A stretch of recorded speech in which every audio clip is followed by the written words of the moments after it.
मध्य प्रदेश में रक्षाबंधन और श्रावण उत्सव के तहत बालाघाट में कार्यक्रम का आयोजन किया गया।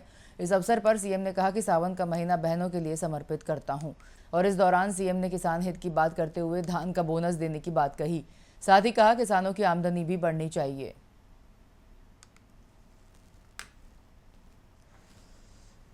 खनिज सम्राट, खनिज में नाम अगर आता है तो 55 जिले में सब जिलों पे भारी, बालाघाट हमारा जोरदार तालियां बजाए। इस खनिज सम्राट अलग से पहचान जिसकी बनी हुई है। तांबा, मैग्नीज, पता नहीं कितना प्रकार का रत्नगर्भा इस मध्य प्रदेश की धरती पर विशेष कृपा मध्य प्रदेश पे देश में हुई है। और मध्य प्रदेश में सबसे ज्यादा रत्नगर्भा का आशीर्वाद किसी को मिला है तो हमारी अपनी इस धरती बालाघाट की धरती को लग रहा है। मैं आपका सबका अभिनंदन करता हूं, दोनों हाथ जोड़ के प्रणाम भी करता हूं और उम्मीद करता हूं कि जिस प्रकार से लगातार चिन्नौर का धान, आज मैं आया रास्ते में ही किसान बंधुओं ने मुझे घेर लिया और चिन्नौर का धान जिसको जीआई टैग भी मिला है, चिन्नौर चावल, आप चिंता मत करो, धान को भी बोनस दिया जाएगा। हमारी सरकार ने निर्णय किया है, 5 साल के लिए सरकार बनी, जैसे गेहूं में धीरे धीरे बोनस देते जा रहे हैं ऐसे ही धान का बोनस भी चालू हो जाएगा। धान ने अब तो गौ माता के दूध के ऊपर भी किसानों की आमदनी फसल की बढ़ा रहे हैं, लेकिन दूध उत्पादन भी बढ़ना चाहिए। देश की पहचान ऐसा मानते हैं, दही दूध की नदियां बहती थी, अर्थात दूध पर्याप्त उत्पादन में जितना भी हो रहा है उससे कई गुना ज्यादा होना चाहिए। जिनके घर गाय वो सब गोपाल, तो हम तो सब गोपाल कृष्ण भगवान की।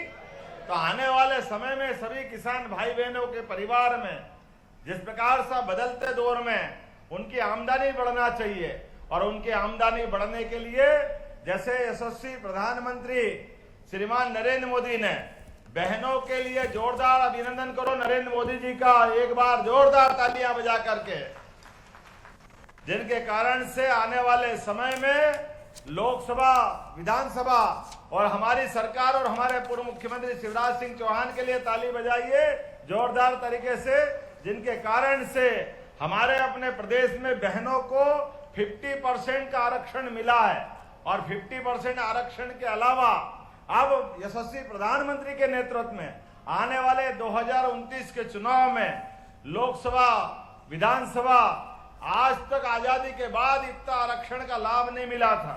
लेकिन मुझे इस बात की प्रसन्नता है, आज मैं दूसरे भाषण करने लग गया।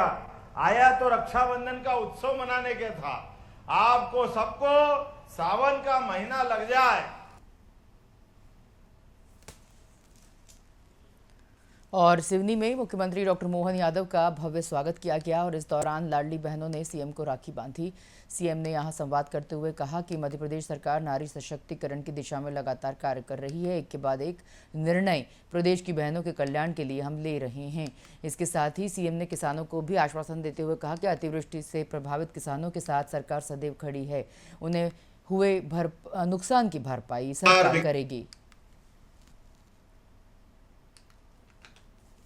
विकास के मामलों में यशस्वी प्रधानमंत्री श्रीमान नरेंद्र मोदी जी के नेतृत्व में जिस प्रकार से सरकार काम करती जा रही है, और इस वर्ष तो और खास समय है जब आने वाले लोकसभा, विधानसभा चुनाव में माननीय मोदी जी के द्वारा 33% आरक्षण के आधार पे लोकसभा, विधानसभा भी आपका इंतजार कर रही है। बहनों के लिए यशस्वी प्रधानमंत्री जितना प्रेम करते हैं, दुनिया का सबसे बड़ा लोकतंत्र और इतने बड़े लोकतंत्र में लोकसभा पावन मंदिर है लोकतंत्र का, और लोकसभा हो, विधानसभा हो, राज्यसभा हो, पहली बार 33% आरक्षण माननीय मोदी जी की सरकार के द्वारा दिया जाएगा। हमारी सरकार ने भी निर्णय किया है कि नारी सशक्तिकरण की दिशा में लगातार एक के बाद एक हम आपके हक में फैसले ले रहे हैं। अरे कोई भी सरकार बहनों को छोड़कर कैसे आगे बढ़ सकती है? बहनों का आशीर्वाद तो सबसे पहले चाहिए।